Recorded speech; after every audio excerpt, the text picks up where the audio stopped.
I'm Justin Boyd. And I'm the guardian of Godolkin, and we are the Watchers in the Basement. Welcome to the Watchers in the Basement. We are here today to discuss the 7th episode of the Amazon Prime video series, Gen V, which is from the world of the boys. That's right, the 7th episode, the penultimate episode of the season. We only have one more to go. This episode title is Sick. Brittany, how sick was this episode?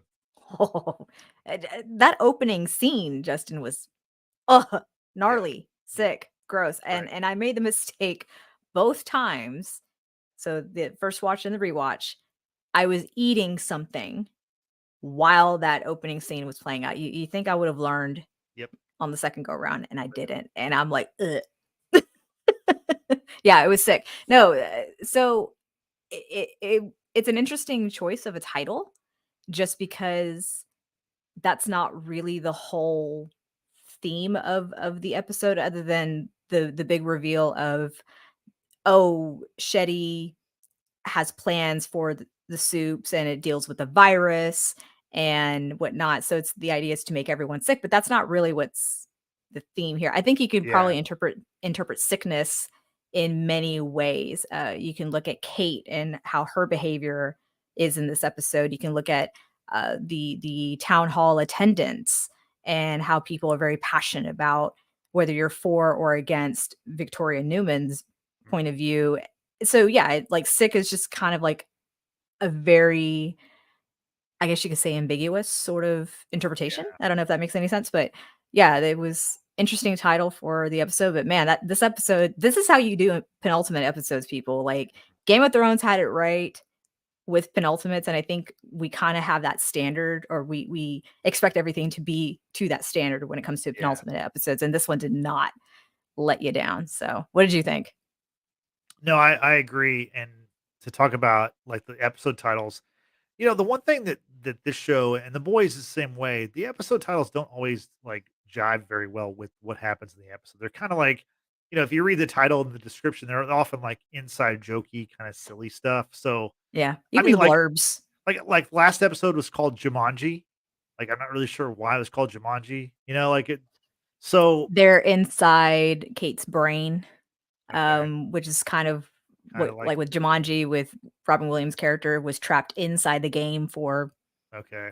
decades. But, like, you know what I'm saying? Like, they're just kinda whatever. It's the one thing that, like, this they don't really I don't think they put a ton of or maybe I just don't understand, but, like, it's, I'm gonna go with the latter on that. wow, there we go. No, but this show, it never ceases to amaze me with all the surprises and twists and turns that you get. I mean, let's just get into it. Spoilers, of course. We lost 2 characters. RIP to Dean Shetty and Dr. Cardoza. I mean, I didn't see not that I didn't see Dr. Cardoza dying at some point. I mean, hell, he could have died when Sam went to his house in one of the first 3 episodes. I can't remember which one it was. It could have happened Right. easily in one or whatever that was, episode 4 maybe. I think that was episode Um, 3. but okay, episode 3. But Dean Shetty, I was very surprised that they killed her off. I mean, it was very dramatic, but shocking. What did you think about those deaths? Yeah, I have feelings about her being killed off this early, or not so much this early. I mean, I figured like she would be killed off at some point just because it Yeah, kind of makes sense. It turns out that she's like the big bad, obviously. yeah. We kind of talked about this in our previous pod Well, about, not necessarily though, because we learn her well, okay. motive. Right. But yeah, Yes, but still, right. genocide of any kind of level is still pretty bad, you know? Yeah, she's the big bad for the students Yeah. and for And soups Soups. alike. Yeah. Right. But maybe in the grand scheme of things, she's just, she's fighting for her side, much like the other students Right. are. Yeah.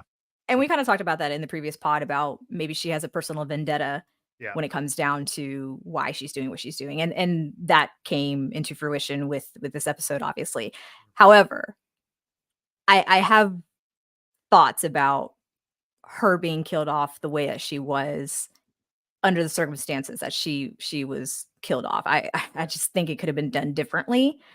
However, I'm sure that it was done just so that the rest of the remainder, the finale can be done, and then also we talked about this in the last pod, is that the finale of Gen V is gonna hand off to the premiere of season 4 of The Boys. The ending or the finale of The Boys is gonna hand back off to season 2 of Gen V. So, I mean, I'm sure in the grand scheme of things, it's all Right. gonna make sense. I do have thoughts about her death. Cardoza, it's like the minute that you saw him in the parking garage with Victoria Neuman, it's like, "He gone." Like, there was no Oh, other yeah. way Yeah, of course, yeah. he was gonna survive, let's just be real. Right. But no, I mean, that like, obviously, I let off with the 2 deaths, but there's a lot of stuff that happened in this episode. Let's just, like, touch on the big moments so we can kinda hit everything, because in typical, like, Gen V fashion, it's like there's so much and it's all intertwined, but it's all interesting by itself. We learn, like I said before, we learn that, Dean Shetty has a motive behind wanting to kill the Supes with this virus. We learned that the plane crash from season 1 that Homelander allowed to happen, him and Maeve, they could have tried to save people, but they wouldn't have been able to save everybody, and that would have been a black eye for Vought and for them, Yeah. for their PR standings or whatever. So they let the plane crash, and then, of course, afterwards, they claimed it was a terrorist act. On that plane was, Dean Shetty's, husband and daughter. So, both perished, and that's why she wants revenge on Homelander and all Supes. I thought that Yeah. was a pretty interesting, interesting take on Dean Shetty, but also a great way to once again, like, retroactively or whatever, go back to the first season of The Boys and like show like this major event that has repercussions down the line in the spinoff show. What'd you think about that?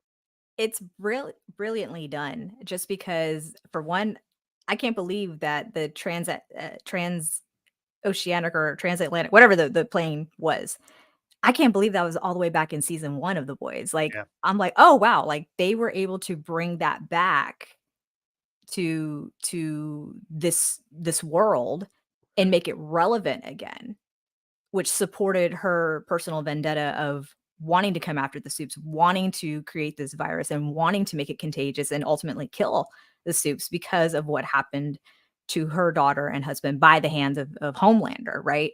So, I just think that just I don't know if you could necessarily, like, call it retcon or whatever, because it wasn't really, like, established from the beginning that, right. Uh, her family were on the plane, yeah, but they pieced it together to make it relevant, and I think yeah, that's what's awesome. Once again, if you haven't watched The Boys prior to watching this show, you absolutely need to go back and watch all 3 seasons of The Boys to know who these characters are, to understand that storyline, how that's kind of, melted into Gen V.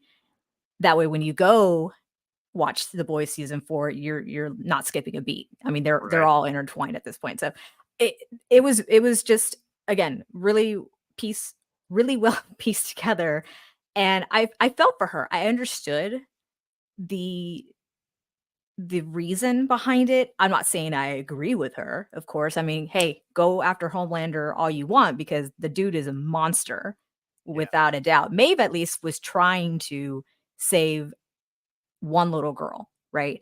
mhm, And Homelander's like, "I'm gonna fucking kill you if you do that." We save one, let everyone else die. It's still our ass, right? Like, he's right. all about himself. So, to be able to call back to that event and play it out for Shetty's motives is, I think it's just brilliant. It Yeah, honestly is brilliant, and I'm curious to, well, we'll come back to it when we talk more about the woods, but, I feel like maybe there's a little bit of plot hole when it comes to that, but okay. we'll get there. Yeah, I'm interested to hear what you have to say about that because I'm not really sure I know. But so let's continue on with the Shetty storyline. So when the episode opens, we see that Shetty wants she wants the virus that Cardona or Cardoza has created, to make it, airborne, so it's more Right. contagious, right? And Cardoza kind of pushes back and says, "Hey, let's take a beat." Then he kind of threatens to tell Vought, and then she says, well, she kind of calls his bluff, like, "Yeah, okay, you're going to be the one Like, you're the one who created the virus that can kill their soups. So how's I that mean, gonna work out for she's you? gaslighting him, Yeah, really. right. It's really bad. And now that you've kinda led into this discussion, this is where I feel the plot hole is, unless I'm just forgetting something that happened in the first 3 episodes of this series when Ashley, who is what, CEO of or not CEO, or just president of Vought, she's on the phone with Dean Shetty to the point where Dean Shetty had made a remark about, "This is why Vought hired me because I'm a problem solver." But I don't remember in that conversation if there was a discussion at all about the woods, and if Ashley at least was aware of the secret labs known as the woods, and did she actually know the experiments that were being done Mhm. in the woods, right? Because it was kind of weird at times. It felt like, okay, Vought was aware of what's happening within the woods, but maybe they not to the full extent. Like Shetty Yeah, was just using that as a front, much like Godolkin, we'll get to that, people. right. Um, was she using it as a front to say, "Hey, we're gonna do something for Vought," because first and foremost, they are a pharmaceutical company, Mhm. but she really was doing this, like, trying to figure out a way to kill Soups on the side. You know what I mean? Yeah, I got you. That's Um, where I feel like the plot holes kind of maybe so. start. Yeah. I mean, I could see, like, where Vought would wanna have some kind of virus or something to as they the term that Cardozo uses is compassionately control. Like, I can see why they wanna develop that. I don't think they'd wanna develop something that would kill off their cash cow, which is the Yeah. soups. So, Yeah. yeah, it's interesting. That you do bring up some good points there with, with Shetty's, like, I mean, she must have some long con plan, otherwise it's kinda, uh, I don't know, very convenient how things work out. I just Yeah, and again, because I'm blanking about whether or not at least Ashley was aware of what was going on in the woods, where's the funding coming from in order to continue these experiments right. and their subjects and what have you? To me, again, because Vought is a pharmaceutical company, it's like, were they trying to create a virus? If Vought was in on this, trying to create a virus so they can, quote, "compassionately control" Soups who perhaps have very dangerous powers, much like that of Victoria Neuman. Put a pin in that. Gotta talk definitely gotta talk about her later. Oh, yeah. Marie, the likes of Sam, you know what I'm saying? Like, so those at Sage Grove who were injected as adults and don't quite have the control of the powers, are they creating this virus to eliminate those who can't be controlled, right? I don't know. It's just interesting to me because it seems like Vought may know something, but it's also really weird that they are potentially funding this. Yeah. No, that's a good point. I feel like we will find out more in the next episode Yeah. as far as because they usually do a pretty good job of answering the questions. Even if Yeah, I it's think questions you don't necessarily have, they do a good job of kind of yeah, fleshing everything out. So, um, to be yeah, continued, I would say for that one. to be Um, continued. Yeah, it also Yesenia, who's here in the chat, she says she hasn't seen the episode yet. We appreciate you being here, but you gotta catch up, and we gotta hear your thoughts about, yeah, this episode of Gen V. So, Luna back here, I don't know if you could hear her, she has some thoughts about Gen V. yeah, So, yeah. So, because hopefully, Yesenia, you get to watch it, let us know what you think. right, because we will be spoiling it. We've already kind of spoiled some stuff too. So, Spoilers. we appreciate you joining us, but definitely check out the show For before sure, you watch any more of this. for sure.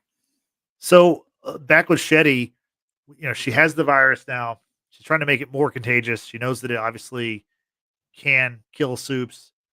So she has a meeting with Colonel Grace Mallory, which that's a blast from the past, at least from the boys. It's someone that I didn't expect we'd get a cameo of that character, and No, not at all. no, and Grace Mallory is a CIA operative. Obviously, she works with or she's in contact with Butcher and the rest of the boys. Um, so basically, Shetty wants Mallory to help her spread this virus globally to kill all soups, but Mallory refuses, and then she like secretly orders someone to follow or checking on Shetty. And I want to ask you, like, who do you think that is? Because while she's talking to Shetty, she references Butcher. She says, there's a fellow countryman of yours who has the same kind of rage that you do Mhm. towards Soups, and it's completely like blinded, clouded his judgment. Like he's hell There's bent on destruction. there's barely anything left of him at this point, Correct. yeah. I mean, he's so obsessed with killing Soups, he's becoming a soup to kill Soups. Um, And killing himself in the long run. right. So my question to you, Brittany, who do you think from the boys, or who do you think Mallory was in contact with right after Shetty left to follow up on her, or look out for her? I'm curious if it's the same person who put the 2 of them in touch with one another, because the first thing that Mallory says to Shetty as they're meeting is, "You've got some friends in high places." And unless it's Victoria Neuman, I don't know who that friend in high places could be, right? It's not like Mallory gets on with the people from Vought, obviously, right? Right. I'm just curious if perhaps because we did get Victoria Neuman in this episode, she had a pretty big role in this episode, if she, was the point of contact and stayed on the phone as Mallory is meeting with Shetty to hear what she has to say, and therefore, "Oh, okay, well, you're gonna be at Godolkin for a town hall anyway, Mhm. like, keep an eye on her." Because Victoria does make reference at some point when she's speaking to Marie about, "Oh, your dean didn't show up, so, what's all that about?" Kind of thing, so, Yeah. I'm not sure, but to, welcome our fellow watcher to the chat, Mhm. Tristan. We're gonna hear his thoughts about this episode from the boys, Gen V. What's up, Houston, Tristan? Houston traffic, Hey. undefeated, It's undefeated. Oh my god, yeah. 2016 Warriors. What a comparison. Yeah, I'm just jumping in really. So I missed a lot of the conversation, but just recap.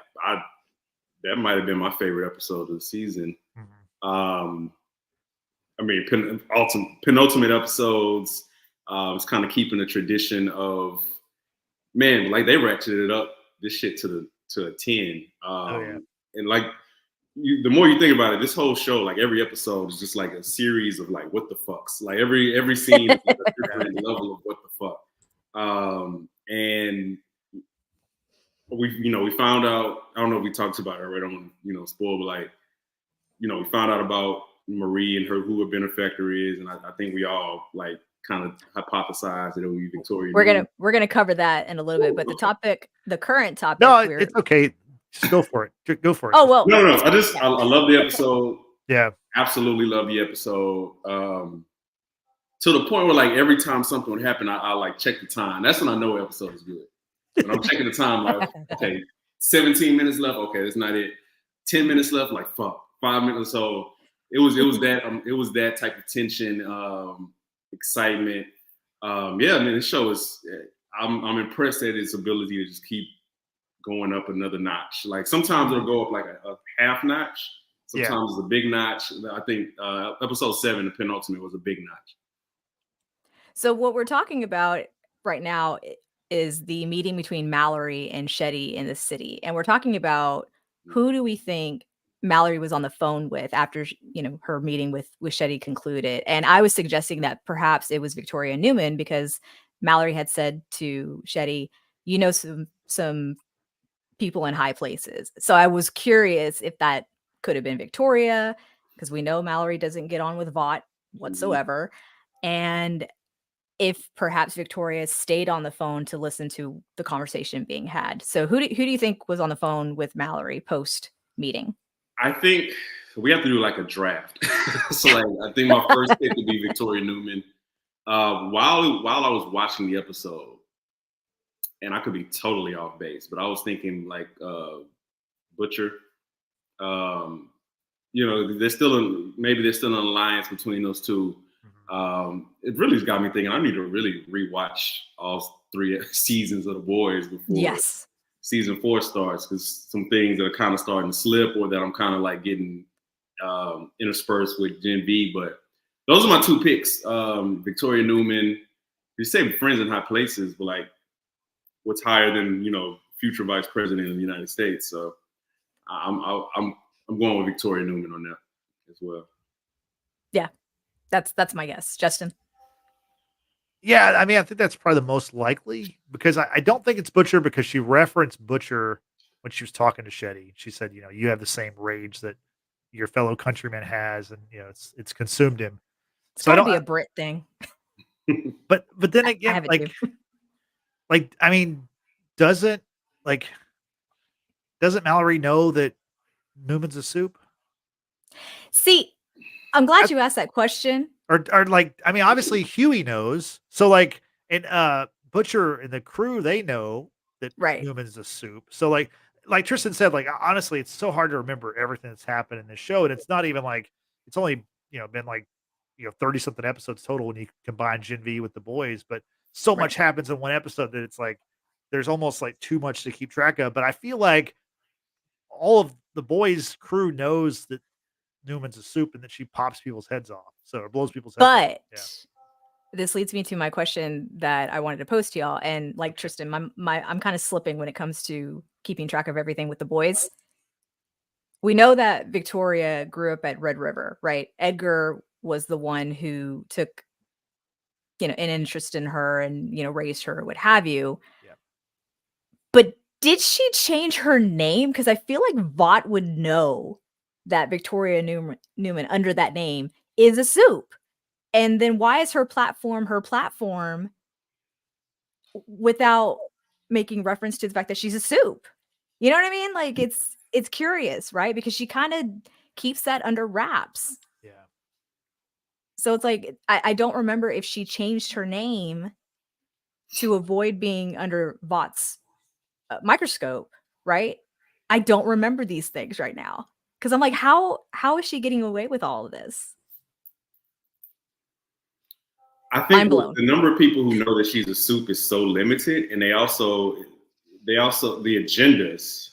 Like Butcher and the crew don't really have much motivation to expose her as a soup, outside of the fact that Who Wants Their Head just completely popped off. But what motivation do the people who know that she's a soup have it in exposing that particular secret? So maybe we'll find out more about that episode 10, maybe season 4. I'm not episode 10, episode 8, season 4, boys. But I just don't feel like the people who know that need to like let people know that. Like, for what purpose does it serve? Right. She's done, and Victoria Neuman has also done a really good job of like navigating different agendas. Right. She's on the she's pretending to not be a soup and to like care about soup issues, while also being one of the most deadly soups, honestly, that we're seeing. So like she navigates both worlds pretty seamlessly. She's really good at this. Like, if she was not a soup, she'd still be a great politician because she understands how to play different groups, different aims, different agendas. But if she were to reveal that she is a soup without having to reveal her actual head popping powers, could that actually help her approval rating and help get the soups that are against her on her side? Like, I'm one of you. I'm here representing you. I'm trying to get you a voice and get you at the table. Like, I mean, I don't know. I would feel like that's a hand to play. But here's the biggest question, and this goes to the boys, to Gen V. At what point have we ever figured out what her ultimate goals are? Yeah, it's like, I don't think that's ever been talked about. Touché. Like, Touché. What does Victoria Neuman actually want? You know what I'm saying? Like, Homelander. I'm imagining, Homelander. He's threatened her. Like, that's been a conflict, but like, we don't know her overall aims yet. No, you're right. No, that's a really good point. I mean, as far as the Homelander issue, though, she may have a way to equalize that or to take him out, as we learn in this episode. Before we get to that, let's stick with Neuman. As Tristan said before, we talked about it a few weeks ago, and I think Frank was actually the one who made the prediction that it was mentioned that Marie had a benefactor, and turns out it was Victoria Neuman. What we did not know, I think I was surprised by this. I want to get y'all's reaction to this. Was that Newman and Marie have the same powers, basically the same blood powers, which means Marie could start popping heads off. Brittany, what'd you think about that revelation that they're like one and the same, and maybe they're like the most powerful soups in the world? It was a little intense, especially when Victoria was with Marie in the green room and she said, basically, read me, tell me something about me. And Marie's like, no, no. She's like, do it, basically. I was like, oh, okay, like calm down. And Marie discovers that there's compound V in Victoria's blood. Oh my God, you're one of us. And when Victoria slices her hand open with Marie's knife and you see the blood, just kind of levitating there, but she's able to, call it back real fast. It's like, oh, okay, that's new, right? So by discovering that not only do these two women share very similar blood powers, and Victoria is Marie's benefactor, is she actually going to take Marie under her wing and maybe help her expand upon her abilities and teach her how to pop heads? That's concerning, y'all. That's very concerning. Tristan, what do you think? I mean, I talked about it to one of these episodes, but this is like Godolkin is basically like superhero G League. Like they don't understand the full extent of their powers. They don't understand how much more powerful they are in some ways. They don't understand probably like some of the limits to their powers. Like Andre, when he's in the ambulance with his dad, like he's still kind of figuring out, oh, his dad is much more powerful. Even in a comatose state, his dad is like remarkably more powerful. And he's up against the restriction of the limit of, I can't match his power, even in this state. So he's figuring out how powerful he's not. And Marie is literally finding out or beginning the process of learning so much more about her powers, because I don't even think I wonder how much she's actually practiced with these powers in between what happened to her parents and getting into Godolkin. Like very little, I imagine. Like what training or anything, or just, I know she cuts herself pretty frequently, but like, I don't think she's really explored the depths of what she can do. And I think having Victoria Neuman as a benefactor, as a mentor, as maybe Mr. Miyagi in a way, Yeah. we're gonna find out like that Marie she's actually that girl. Like, and her powers, there's so much more to it that she can do that she hasn't even begun to like explore. This shit is a G League, man. This is like, hey, you come in and shoot around and work on some post moves, and you just continue to learn more about yourself and the limits or non-limits of these powers. So I'm really interested to see, not just in the finale, but just going forward, season 2. Maybe Marie play. I'm pretty sure some of these kids are going to play a role in season 4 of The Boys, because they're too important now, and the plots are becoming more intertwined, with each passing episode. So she's going to learn a lot more about that just from being with Victoria Neuman. If Victoria Neuman can teach her how to like really harness and control these powers, man, she's going to fuck the Godolkin rank, and she's going to zoom up just the soup rankings just in general, because man, she can do damage with those powers. I mean, and the fact that Victoria really leveled with Marie, because Marie was like, you don't know shit about me. She's like, no, I do. I know exactly who you are. I know exactly what you've done, because that was me. I know what you ate. I know what you ate. Yeah. Okay? Fish sticks and pink sauce every Friday. Gross. Anyway, however, Victoria got real with Marie too, because Marie's like, I've got a platform, like I can, expose all this shit, and Victoria's like, you ain't shit. Like, you ain't got shit. You know, Marie Moreau, you know, Guardian of Godolkin, that's just marketing. But the first Black woman of the 7 who's friends with the vice president, who can do things. Now, that's something right there. And I'm like, oh, political pawn. I mean, obviously, that's all Marie is really to Victoria, it seems, unless, you know, we have a deeper, darker, ulterior motive aside. But yeah, it was kind of interesting to see that the interaction between the two, just because it's like Victoria wants to appeal to Marie and like be her friend and like get good with her, but then she's also telling her like, you ain't shit. I don't know. Really interesting dynamic. Yeah. No, I mean it is, and I think it'll be interesting to see, you know, what Marie chooses to do. You know, I mean, obviously, it looks like in the next episode, you know, she's gonna have to try to stop Kate and Sam and the other, you know, kids from the woods who are, you know, planning a revolt.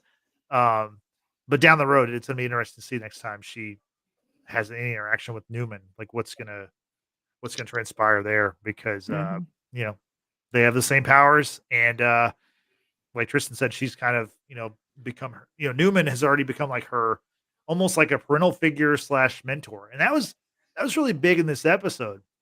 If you look back at the episode, because you know, we also have the what happened with Andre and his dad. You know, his dad Polarity was supposed to be the like host of this town hall that Newman was there for, you know, this like campaign visit or whatever. And he has a seizure while he's on air with that Cameron Coleman, which is like their Fox News guy, their VOT News network guy. And Love that guy. that's one example of like a you know, a fatherly kind of, or a parental kind of uh you know, scenario. Then, of course, we have Newman with Marie, and then we also had Shetty with Kate, which we'll get more into that in a little bit. But back to Polarity, and I'll throw this to you, Tristan. What do you think caused his seizure? And or who caused it? Because I don't think it was anything virus related, because I don't think at that point, I don't think anyone really knows about the virus besides Cardoza Mhm. and Shetty. So I'm wondering, like, what caused his seizure and maybe who was behind it? Because I honestly I don't really have any idea. Beats the fuck out of me. I have nothing either. It was so sudden. Yeah, Like, and there's no tail. It's not like, you know, we yeah, see somebody in a crowd. You know, right. when in season 3 of The Boys, when I forgot who, but they're in a courtroom and everybody's head starts popping. Mhm. Victoria Neuman is still close by, right? Like there's a trigger, there's some type of tell, Yeah, and we honestly don't even know enough about Polarity to understand like what could have possibly caused it. I think that's one of those definitive things that we're absolutely going to find out in the finale. What caused it? Why? You know, I'm sure it's part of some deeper like link, some, you know, deeper conspiracy at the school or with Vought, but I have no idea. And this is also one of the first shows that either I've watched or we've reviewed mhm. to where so much stuff has happened and I'm just like, hey, I got nothing for you on that. Like this is I nothing. I Sorry. know. I feel like we're all just kind of along for the ride. Like, we really Yeah. enjoy it, but like asking, like, I mean, Frank called it a few weeks ago. I said, like, with picking out that Newman was going to be the benefactor for Marie. But outside of that, I mean, I don't know that we nailed a lot of predictions. Like, we started off the show today talking about how, like, I thought the death of Shetty was very surprising. I mean, not surprising given the way the boys and Gen V kind of handles storylines, but for her to be the big bad of the show, and then for her now to have this ulterior motive, this reason she wants to get revenge on all soups, and then to kill her off in the same episode that we find all this stuff. I was very surprised by that. Were you shocked by that also? I was shocked. I was anticipating that maybe it was, you know, I don't not necessarily a dream. I could not picture her dying Mhm.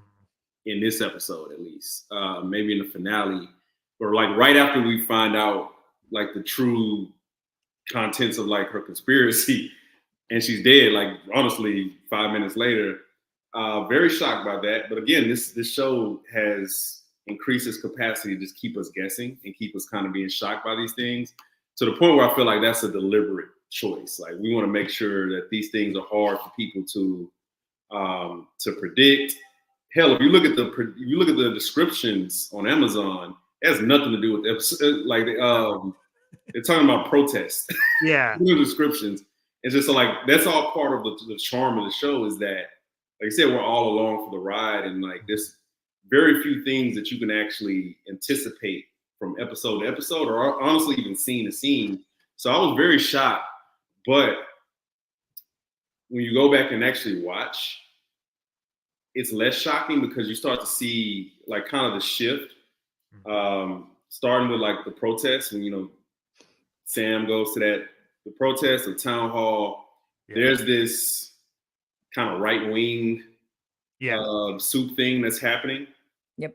And naturally, if that's the attitude shift that's happening with the kids soups, then after finding out that Shetty wants to eradicate pretty much all soups, it becomes like a natural result after that. So I'm not as shocked when I go back and think about just the attitude of the show in the last third of that episode. Not as shocked as I was when it first happened. Yeah. Now, Brittany, as far as Shetty's death, you want to tell us how that actually goes down? Because I mean, I was surprised because Kate, we learned that Kate, Shetty's been using Kate, but Shetty actually truly loves Kate, and like because Kate's powers reveal that. But do you want to break down how we lose Dean Shetty? For all the pretty shitty stuff that Shetty has asked of Kate, I don't know. I was torn when she really was confessing her love for Kate. Like she lost her family, Shetty, in that airplane tragedy, right? And she said basically that I didn't find a reason to go on until I met you because Kate was without, right? She was at her family's home, but she didn't have her family, right? It's they were both lonely. And so they found something within each other. Get it? Cool. Good for you. However, you don't ask the people that you love to do shitty things the way that Shetty has asked Kate to do over and over, and then keep her in so many ways sedated or like numb to a certain degree because the pills obviously stopped Kate from hearing the voices and kind of like, I guess in a way made her believe that this is helping me, but it really wasn't. It was a way of control, how did compassionate control, right? So I was torn. You want to believe that people love you and love you for you, but it's like she may have really loved Kate, but she loved Kate for the things that she was doing. And so for Kate to kind of snap out of it and take control, I'm not sure if it's really a good thing because like what Frank had said last week, we're looking at Kate kind of similar to that of Jean Grey. And when she starts tapping into that darker side, right, she turns into a different person, Jean Grey. So Kate could potentially be exhibiting similar traits. So, but with her confronting Shetty, and I mean, her gloves were off, right? So she's going to get the truth out of Shetty one way or another. Yeah. And calls the gang to the home and spills, has Shetty spill the truth about how Godolkin is just a front. It's not a real school to help educate soups. It's to study soups. What makes them tick? What are their weaknesses? How can we control you? And how the woods, is being used to create a virus that's going to kill soups and what have you. And the last thing that she was going to have Kate do was to kill everyone in the woods, right? Like no regard for life whatsoever. And what I didn't really care for, I understood why Kate did it when she finally like just had enough. And she says, Indira, it's time. And out is this kitchen knife that Shetty's holding, and she slices her neck open, bleeds out because Kate prevents Marie from saving her, right? She tells her, "Don't help," which we'll have to talk about Marie in a second. What I didn't like about this was that I understand Kate wanting justice, but it's like, take her to the town hall, take her to that platform and make her confess on live TV with Cameron Coleman to Vought, whatever. And then if you still want her to like slice her throat, to have your justice, cool, but like air that out. Now, obviously, they didn't do it that way because that's just way too easy. That's just way too, clean, whatever. Not clean. You know what I'm saying? But they're kids and they're in the moment. I think that's what you're supposed to kind of get. yeah, Maybe I it's suppose so. an impulsive, like we want to get revenge, we want to get justice right now, and I think that's why they did that. But you're right. Like the smarter play is to absolutely like have her reveal herself. Expose her. Yeah, exactly. Yeah, I don't know that I just had a problem with it, and maybe that's just me thinking like logically or what have you. But I understand that there are reasons that have yet to play out as to why that wasn't done. It's fine, but yeah, it was a really intense moment. However, I'm now very concerned about Kate and that of Sam too, because he had a lot of hatred towards Kate and the things that she did to not only him, but to Luke. And it kind of now seems they're on the same wavelength. It's just like, oh, this is not going to end well. It's just anger. Like the thing I hated the most about Kate, doing that to Dean Shetty is that Kate is also trying to win the trust of the other group, the kids, other soups in the group. And if you're doing that, and one, you're controlling Marie, which you said you weren't going to do anymore. Yeah. And two, you're also like re-traumatizing her. And she's telling you like, this is something that she's visibly experiencing, like that the trauma, past trauma and stuff. And like, there's no regard for that, and that's the thing I hate the most about it, because you see Kate losing a good part of her humanity because of anger. Yeah, I get, hey, you're being manipulated for so long that I understand the rage, I guess, that comes with that, which is ironic because her power is manipulation. But I get it, but like you said, like it's just not. These are impulsive. She's impulsive, one, amongst other impulsive kids, and you're not seeing the bigger picture. If the ultimate goal is to expose the corruption within Vought and within that school, then you do, like you said, like you take this truth and you broadcast it widely so that everybody can see this. So like there's no confusion about why Dean Shetty is dead. So I didn't like that at all. But like I said, like she's radicalized, more and more they're becoming more radicalized. And Dean Shetty was just like one of the first big casualties of this radicalization. Like Gen V and the boys at the universe. Oh no. They're doing a great job of like tapping into like these real world themes, misinformation, radicalization, polarization, and different sides, and like putting it into this world to the point where at the beginning of the season it was slight satire. Now we're past it. Now it's like just completely in your face. Like these are the results. This is what happens when radicalization happens, when two sides are just trained to just see the worst in each side. Like ultimately it leads to chaos. So Dean Shetty was just a casualty of that. Yeah, it's social commentary told through like a comic book storyline lens. Yeah. I mean, it's really like almost like perfect entertainment for someone like me, or obviously for us, this is what we love. But it's really well done. It is. I mean, and I understand. Not that I agree with it. I said this at the top of the show about Dean Shetty and her personal vendetta to create this virus and to make it contagious and to ultimately kill Soups because of what Homelander did to the airplane that included the death of her daughter and husband.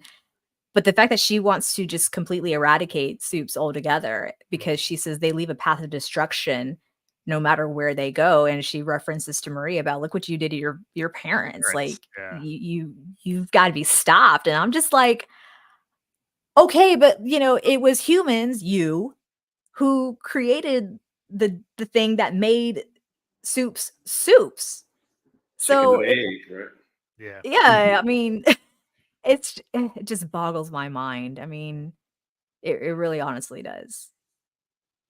Yeah. I mean, The whole cast of this show is great, but I want to give like a special kind of recognition to Shelley Kahn, who plays Indira Shetty, because I don't think we're going to see her again unless they have flashbacks, which very well could be possible in episode 8. But Brittany, as you were saying a second ago, she's talking about, she's kind of given that monologue about, the path of destruction you leave behind you, talking to the soups. And she's like, you can't help it. It's your species. And you can just like, you can oh, feel and see the disdain and vitriol, like in her voice and yeah. her face. It was like, so like perfect. Like Oh, it's like, instead of like maybe she could have talked her way out of it, but she was like, you know what? Y'all killed my family. Like, I can't hide how I feel there about y'all. And like, there was no way she could talk herself out of it because Kate told her to tell the truth. Yeah. And that no, was her truth. well, good point. That's a good point. But as I thought, Yeah. if there was a way for her to kind of soften it a little bit and like, Nah. She was unleashed. yeah. So I don't know. I thought she was great. I wasn't familiar with this actress at all, but man, she was great in this show. So Yeah, she Follow played her her. part well. Follow her on Instagram. That's a beautiful one. exactly.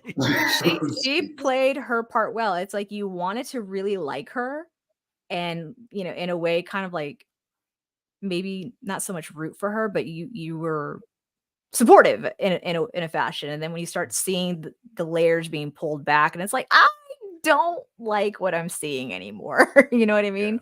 Especially after the Think Brink episode with the gala and how she brought Marie as like a token and just to what is it, dog and pony show kind of situation of Yeah.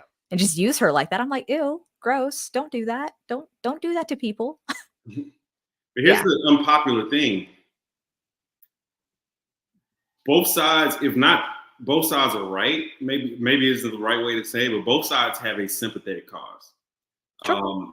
On Shetty's part, yeah, obviously there's the personal trauma that she's dealing with, the death of her husband and daughter. And what have we seen in these three seasons of The Boys?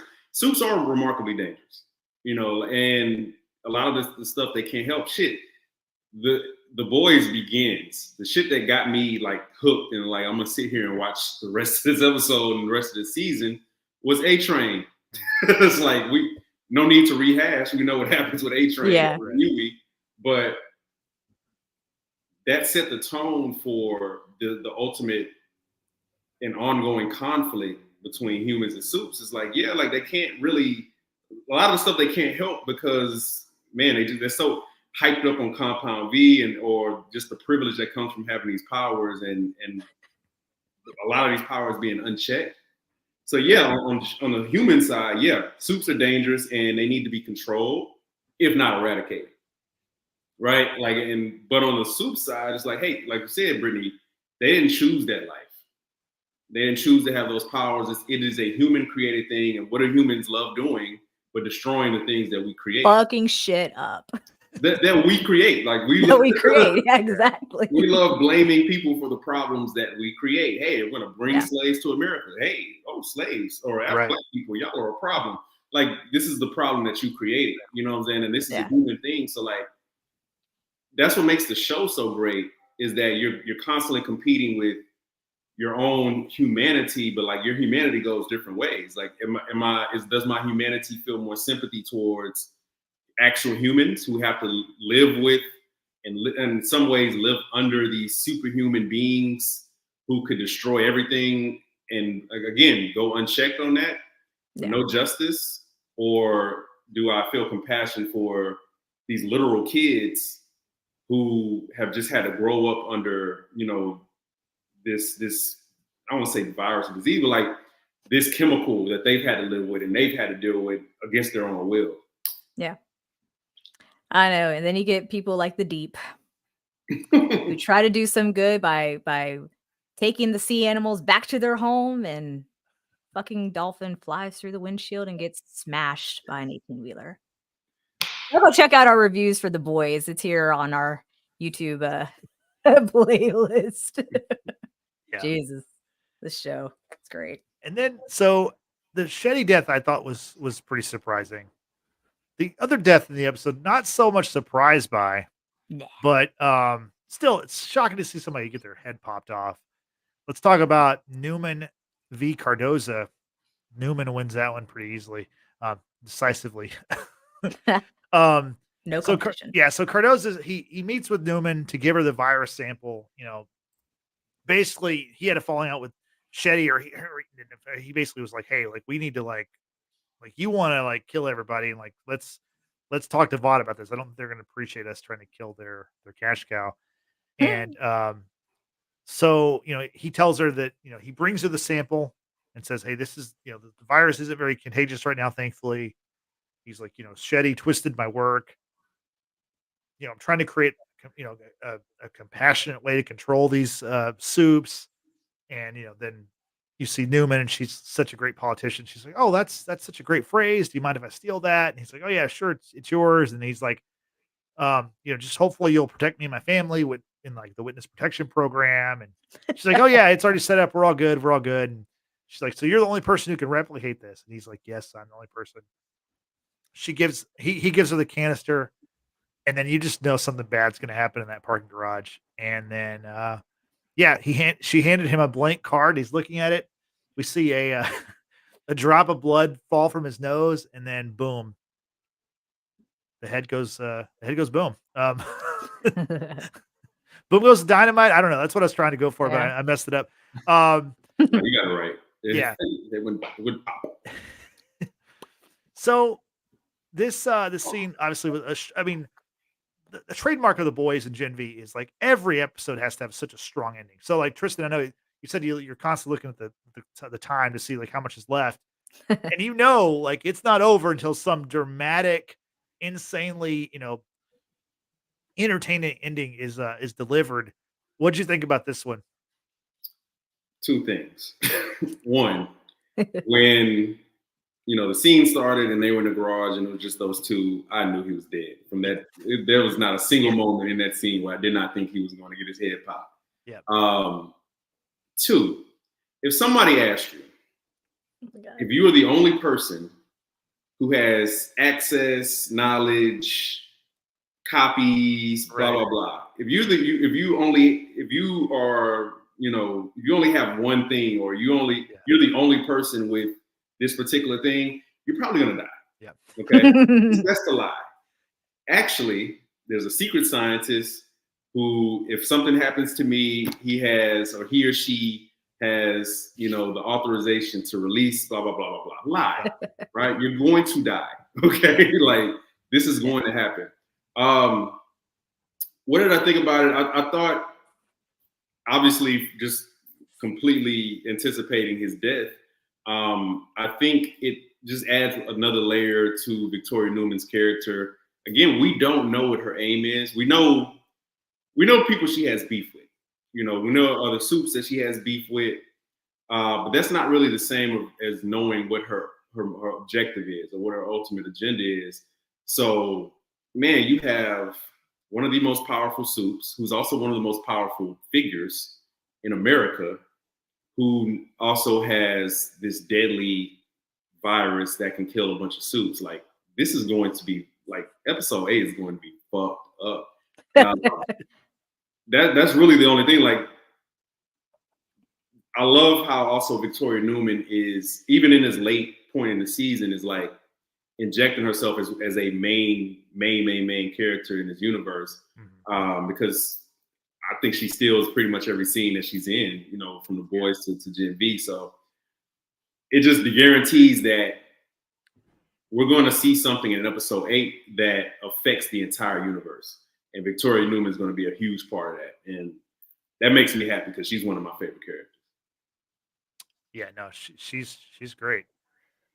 Brittany, do you what do you think about now that Newman has the virus? Do you think she has that virus has Homelander's name written all over it, or what do you think? What are her plans with the virus? I mean, to echo what Tristan is saying, it's hard to get a real read on Victoria because you don't know what her end game is. Mhm. Homelander is very likely to be a recipient of this virus.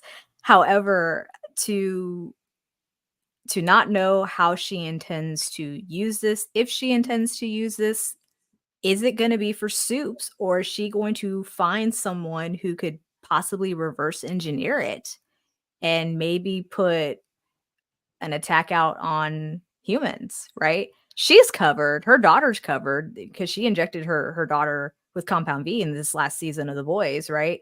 Mhm. So, I mean, they're good if, let's say, there is a successful reverse engineering virus. I don't know what her plans may be other than to maybe change her political tactic instead of being very pro Soup, let's have a conversation, get you a seat at the table. She's just going to unleash it on them and say, well, if you're not with me, then you're my enemy, quote, Anakin Skywalker over here. I don't know. It's hard to decide what will happen next now that she has the test samples, Mhm. right? It's not contagious, right, at this point, or it's not airborne, in other words, right? Right.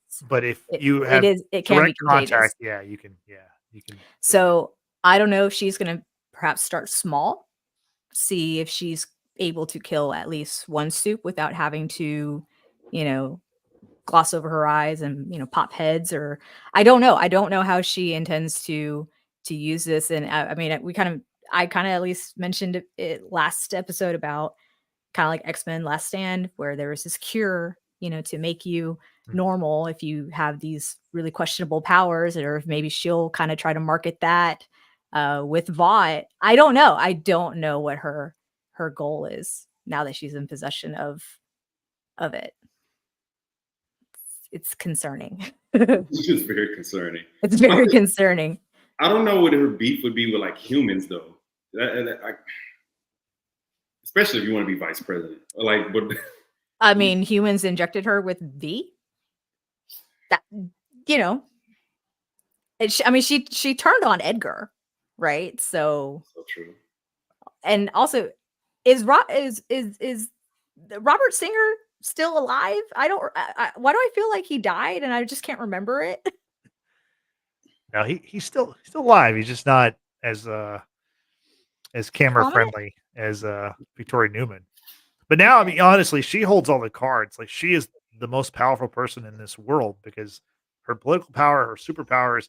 Now she has the way to take out the other superpowered people. Like it's her show, honestly, Yeah, going forward. we just And live in it. yeah, and I want to point out just a couple of different nuggets that I just want to touch on a little bit. But one of the things was during the town hall meeting, you have the student protesters, and they've got the Soups Lives Matter movement going. And Newman does make a comment that that Homelander will stand trial for the Starlight supporter that he killed in episode 8 of season 3 of The Boys. So we can already pencil that into being a key storyline for at least an episode of season 4 of The Boys. So that's interesting that we get some kind of direction going forward for Homelander, which is basically the main character. Um, we also got, I know a few weeks ago we were talking about that Justine character, the girl that Oh yeah. Emma, she's the one that kind of exposed Emma on YouTube and, about her eating disorder and her powers. We were kind of wondering like what kind of power does she have? We know she's like an actress and she's obviously at God used, so she has some kind of power. We She's a saw in this bitch. episode. What's that? She's a bitch. That yeah, but I don't think I don't think that was due to compound V. That might have just been genetics or something. It could have made her super bitch. I don't know. Yeah, who knows?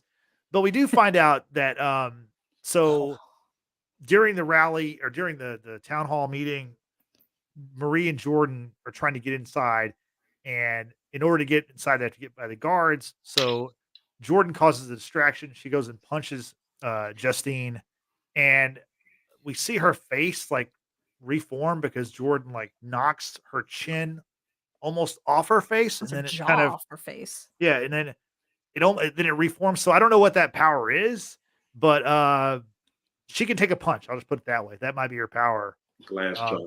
Yeah, glass jaw. So I thought that was kind of interesting that we got to see a little something more from her. Still don't know what her power is. Don't know what it, but obviously she. Yeah. I mean, it takes more than she could take a punch and obviously then continue to she can fix her face, I guess.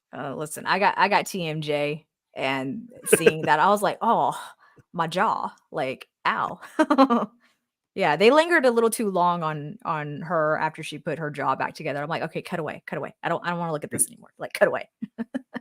But yeah, a whole fight broke out because Jordan took the first swing, and that girl with the tail is like, say goodbye to number 5, Jordan Lee, and Jordan knocks the phone out of that girl's hand too, and it's chaos.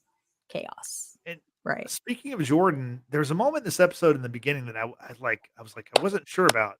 It's referenced that so Marie and Jordan decide to break into Shetty's office to kind of get some evidence about the woods, and they're able to get in because Jordan is Shetty's TA. But I thought Jordan was Brink's TA. Did I miss something, Tristan? Or well, remember, Shetty took Brink's place as the teacher, the professor of that. Okay, yeah. That's how. Okay. So, because Rufus also is works in the dean's office. Right. Okay.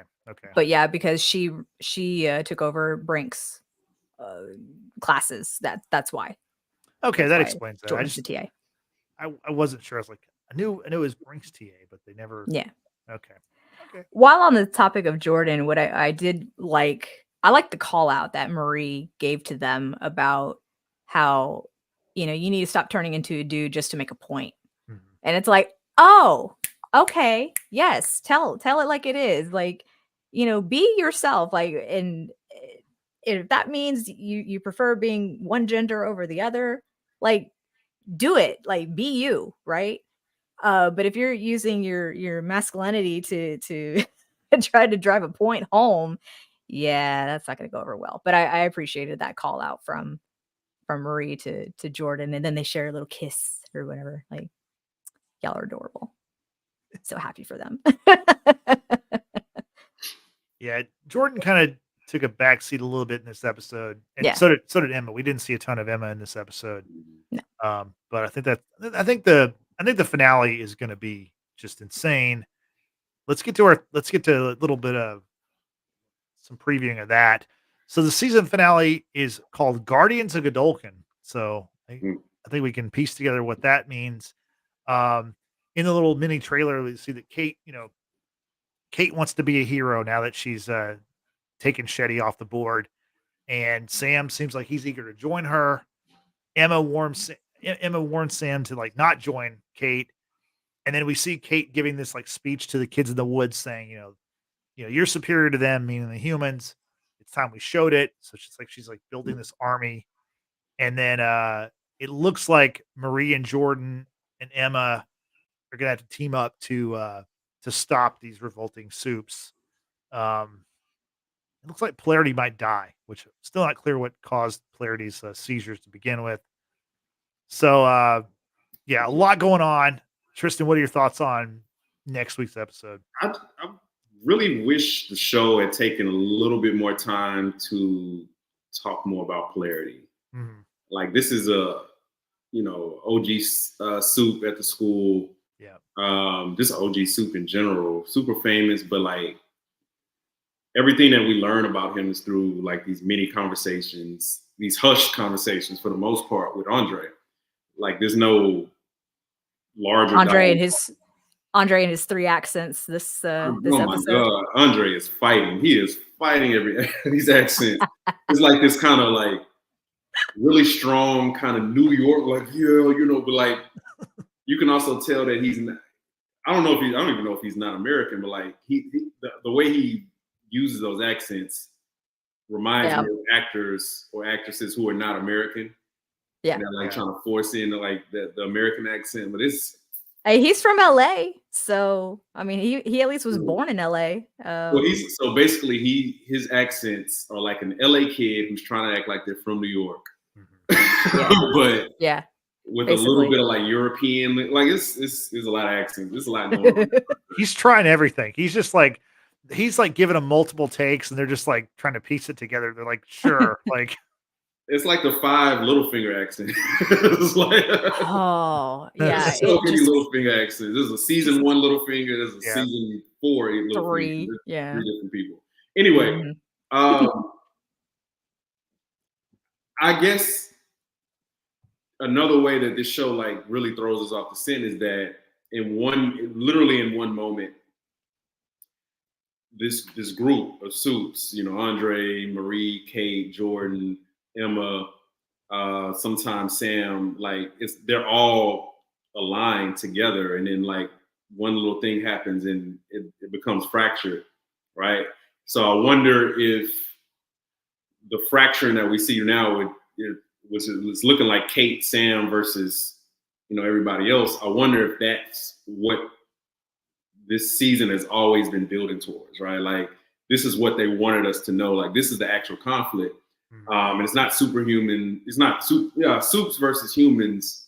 It's, you know, ideals, right? It's the concept and these ideals of Supe supremacy over humans versus the other side, which is just trying to live its own life, really within like this human society, human/Supe society, because it's not like there's. With Shetty off the board, it's not like there's this huge corporate conflict, right? Like, obviously, we know Vaught in the background, you know, whatever corruption is going on behind the scenes as Godolkin, but it's not as out in the open as what we saw at the end of episode 7.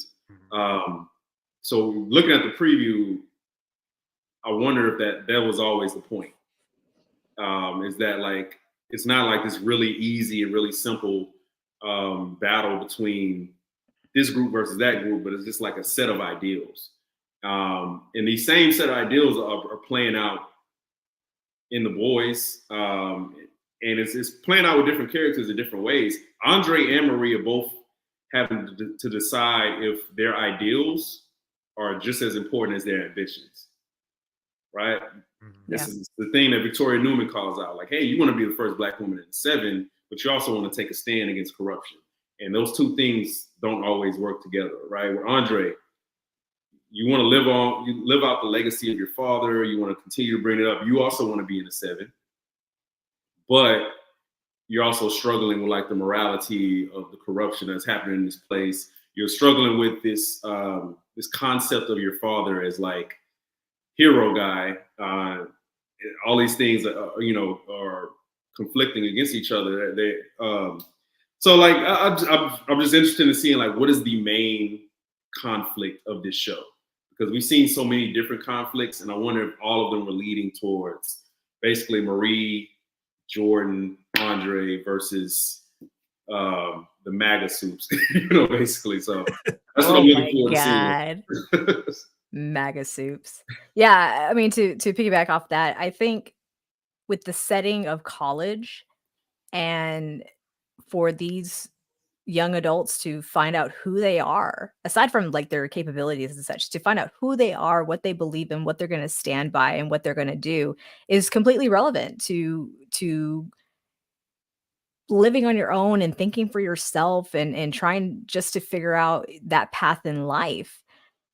Because I know as soon as I got to college and I started, you know, talking to other people and seeing things a little bit differently, I didn't share the same ideologies as my parents, right? And there's nothing wrong with that. I mean, if you share the same thing or you don't, like, it doesn't really matter to me as long as you're a good person and you don't do shitty things. But with these young adults having that extra layer of being a superhero, and you have one side who thinks that they shouldn't be controlled, Homelander's right. You have the other side who are just trying to do good in the world and whatnot. I mean, it's tough. It's tough trying to navigate through all of that, being a young adult. Adulting is just hard in general. So, there's that. But I completely agree with Tristan about this whole it's gonna be a soup against soup. It's gonna be ideology against ideology, and I think when it comes to the boys, it's obviously like soups against humans, but I think with Gen V, it could continue being just amongst themselves, right? You know, um, and it's very close to what's happening with the real world, just outside our front door, right? With the same ideas of ideologies and how life should be governed, if you will. So that's why I love this show so much. It's so much satirical, but like it hits home in many ways, right? It's crazy. It's just so well done. Yeah, no, it's a it's a great show. I really think that I mean, as great as this first 3 seasons of Boys has been, I think this show, when they introduced the show, it came at the perfect time because it injects something new, not only just younger characters, but it adds an extra wrinkle that they're gonna explore in The Boys. Like, my question for the finale, or really is just like, is the virus gonna come into play in the finale, or is that something we're gonna see down the line in The Boys? And I think it's gonna be the latter. I think we're gonna see it play out in The Boys because I do think it's meant to be a way to stabilize or take out Homelander, and that's I think that's how Newman plans on using that. But I really enjoyed the show, and looking forward to the finale. Uh, Tristan, do you have any other final thoughts or anything we didn't touch on that you want to mention? Um, Christian Javier was possessed by aliens. Again, so That was a week ago. Yeah, unfortunately. Like It's it's a not whole I don't think about that. that's a whole other meaning of El Reptil, He My needed bad. compound V. Um, Okay. so like again, my things that I'm looking for. I want to know more about polarity. I'm sorry, man, but like you can't bring the fucking dude from Save the Last Dance in, like, like, and just have him like that much of a big player. Like polarity is simply too important. Guys, he has a statue, like, and the statue, I It's believe, is like crotchless. It's crotchless at this point. crotchless, very crotchless. I need to know more. Like I'm that's something that sticks with me pretty much every episode. I see him. Why did he have a seizure? Mhm. What is it about his genetic makeup with the compound V that made it easy for that to happen for somebody we assume to be able to control him from afar? So I really want to know more about him. Like I don't know why I'm so fixated on. Well, I think it's because, like, you're right. There's a lot of questions surrounding that character, and I wouldn't be surprised because I think it looks like obviously he's gonna be in the hospital in this episode. I wouldn't be surprised if we get some flashback stuff with him that kind of fleshes out his storyline. I feel like we need that to kind of understand because I mean he very well could die in that episode. Also, I wouldn't be surprised the way the show just kind of goes through characters. But I do agree with you. I think we need more background on him to really understand the purpose of his character. Not only that, and I agree with Tristan wholeheartedly because I was so excited when I saw him. I'm like, oh my god, he's aged so well. Like I love this man. But the very fact that as a trustee to Godolkin and he's trying to get his son to rank high and to maybe be recruited into the seven. Obviously, he has aspirations for his son. He's very well in the know when it comes to the woods and how much of it is he aware of? How much did he have a hand in it? Could it have been used against him? Because I'm not gonna lie, when we're watching that scene play out and he starts stumbling on his words in that interview and then starts seizing, I'm like, oh my god, did they release the virus during this live interview and he's having a reaction? Now granted he didn't have the same boils Yeah. and coughing up blood like in that opening scene, but I'm like, oh, are we having a reaction to the virus, or was a similar soup like Victoria Neuman somewhere away from him and like triggering him to have a seizure. You know what I'm saying? Like there's so many unknowns, and you would think with a man of his abilities, like Tristan said, he would be able to control it. But then again, we saw with A Train, take too much compound V, you're gonna start fucking up your your heart and your whole health. So unless Polarity was trying to maybe actually be a hero, like he actually listened to what his son had to say about, what's the point about being a hero if you're too chicken shit about doing anything about the wrong that's being done. Maybe he started jacking up on compound V to try to get stronger and to take down the people of the wood. I don't know. But I feel like they would have shown that, right? They would have shown him doing something. We don't. I don't know. None of us do. No. I don't know. I'm just trying to give him like a better, like a story arc. Veteran television reviewers and podcasters. We don't know a fucking thing. Like we have to accept that. We're going into Thursday night, Friday morning, not knowing a fucking thing. And I think that's the beauty of it. Like I'm not gonna know until the weekend, so y'all zip it. Shush. Yeah. But yeah, no, they've given us no breadcrumbs at all about Polarity. I mean, no.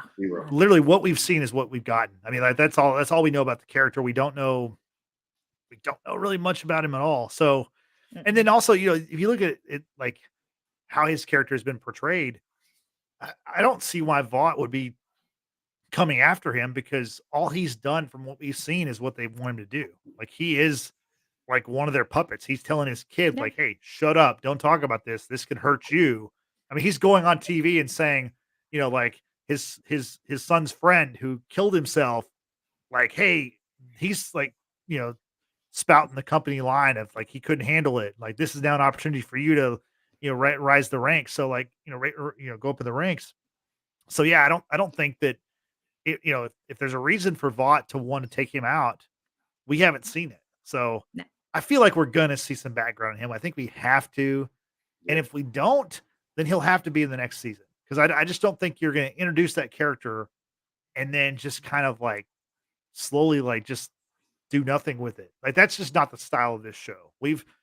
That's the thing about this show. If they show people like that Justine character, for example, which she's a much smaller character, but we get like drips and drabs of her. Rufus the same way.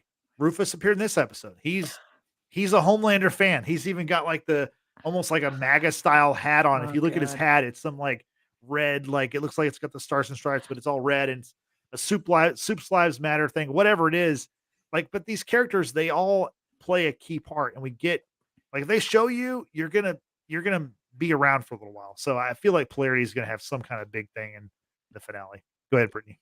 Because you mentioned Rufus, I just have to say I was scared for Sam's life during the snow sledding, whatever thing in the hallway. Yeah. And Rufus like put his hand on him and started saying like, hey, the party's moving, like come with us. Oh no, I'm supposed to wait for Emma. Oh dude, like Emma's gonna be there. Really? Yeah, sure, whatever. I was just like, he is manipulating you. Like he has to be in close proximity or touch you in order to be able to read you or do something, right? I was so scared for Sam, and I'm thinking, did Sam get brainwashed by Rufus, or just because he's finally amongst other soups his age and kind of just getting an idea of what it's like to be accepted for being a soup? You know what I mean? Like, I think he's just getting social interaction, period. I think he's been so like devoid of that. Emma, I drank beer. Right. He drank the juice, y'all. He was in. He was in. And he's also a very powerful soup from what we've seen already. So now, if he is kind of radicalized, as it looks like he's going to be led by Kate, like, I mean, it's going to be an explosive finale. Like, I wonder which characters we'll see for next season. Honestly, who's going to survive in advance on the Gen V season finale? Yeah. Well, I doubt we're going to get any more Golden Boy, any flashback kind of thing. I think he was just a one-off for this season, and he played his part well. Don't get me wrong, he played his part well. but I think everyone's probably gonna have to make it for the next season. I mean, you don't Probably cast so. these actors to play their roles so well for them to not come back for season 2. They have to come back. They're probably gonna just be beat up, obviously, and probably rethinking life as they know it. But yeah, they're all gonna come back. They have to. But Justine can die. I don't care. I don't give a shit about her. Yeah, fuck that bitch. That wouldn't surprise me if that happened, but Yeah. I don't know. They like I said, they show these people for a reason because they're going to play a Yeah. part at some point. So it's a very well Yeah. put together show overall. So really looking forward to finale. So, but we'll talk about that next week. But now that you know what we know about this episode of Gen V, how can people tell us what they think about it, Brittany? Hey, well, as we're about to close out, we got a comment here in the Okay. chat from Stephanie B. Shetty is not dead, but will die in the next episode. Okay, that's an interesting take. That's optimistic. I mean, it appears she did take her last breath. She bled out because Marie was unable to use her powers to stop the blood from bleeding out because of Kate. Thanks, Kate, you bitch. But I mean, if there was a way that everyone leaves Shetty's house and Marie is then able to go and help put the blood back in, I mean, that could. That's the only thing I could see happening, honestly. Right. Whether or not that actually will happen or not, who knows? But yeah, that would be an interesting twist. However, if that's not how it's going to play out, R.I.P. Shetty. She played her part well. Yeah. So just as Stephanie B here in the chat, let us know her thoughts here. This is how we encourage everyone to let us know what you're thinking, what you enjoy, what you didn't, your theories. We absolutely love engagement from you, the audience. Also, if you're watching the replay, don't hesitate to leave a comment down below, letting us know what you think. Also, don't forget to subscribe to our YouTube channel, hit that like button, as well as the notification bell. That way, the next time we will go live for our podcast. This week, we're going to be bringing you podcasts back to back. That's right. Tuesday and Wednesday. Back to back.